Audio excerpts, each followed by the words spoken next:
Police on Long Island arrested a man wearing a face mask and said he was carrying a 14-inch knife. The arrest was the first under Nassau County's new law banning face masks.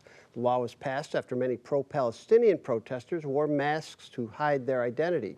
Supporters of the law say the arrest proves their point that banning masks can promote public safety. Governor Hochul said she'd like some sort of a statewide ban. Tara, should state or local authorities be banning face masks? You know, I thought about this quite a bit, and actually I don't see a major problem with it as long as there are exceptions for religious preference, health issues, and that's usually where the big problem is that how do you prove the health issues? You know, when you're out at a protest and you have a mask on and someone says, well, why do you have on your mask? You say, I have health issues. You know, do you have a card that says, oh, I have asthma or something like that? So that's usually where I see the biggest problem. But otherwise, I don't really see a problem with saying that people shouldn't be wearing masks. And as long as there are reasonable exceptions and restrictions on that, I don't see that there should be any problem with it.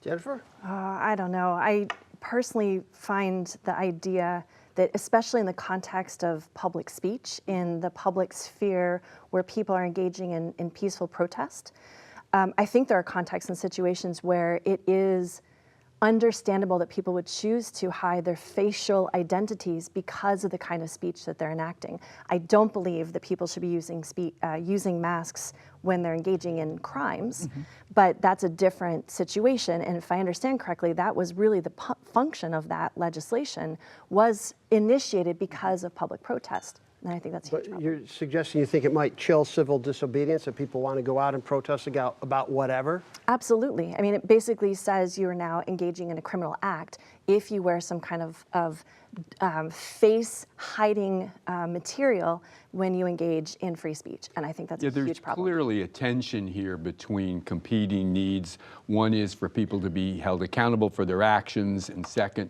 though, to provide some level of anonymity for people who are protesting. And it comes down to one, you know, what's the presumption of privacy that you have when you're out on the streets as opposed to in other places? And there are other alternatives. Some states have looked into increasing the penalties if you engage in criminal acts while concealing your identity.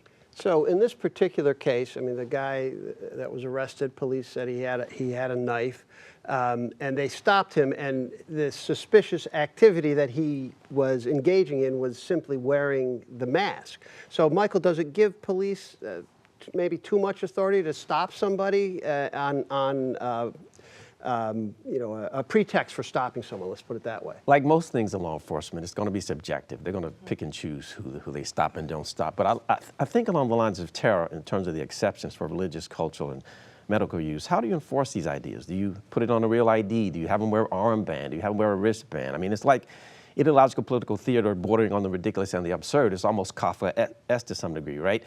But I think that we're talking about personal choice as a hostage situation in the name of fealty to a political agenda. And I think it can do some bad things in the public square. The other thing that, it's interesting, they say this is an example of the law working. Well, what I haven't heard is how many people were stopped that were wearing masks that didn't have a knife in their pants or whatever. I mean, this is really, I think, stretching the point to say that this is somehow justifying this law. But no, we used to have a ban, which I didn't know, right? And that ban was repealed during the pandemic. Obviously, then we wanted people wearing face masks for health reasons. So why is this any different than what we used to have? Let me say this if I could. Those of us who went to college, you know, years ago, I used to see Asian kids wear masks, and I didn't know what that meant, right? Masks have been around for a long time. It wasn't until, 2020 that it became this evil idea. So it's a slippery slope when we start giving law enforcement that sort of power over individual personal choice. And when you say this evil idea, not that you really mean evil, but the point that it's become a political statement now, is that pretty much what we're saying here? The opposition to masks, don't wear a mask because that's all tied up to the whole big government wanted to make us, take COVID vaccines and so on? Well, partially it has been politicized in connection with COVID-19.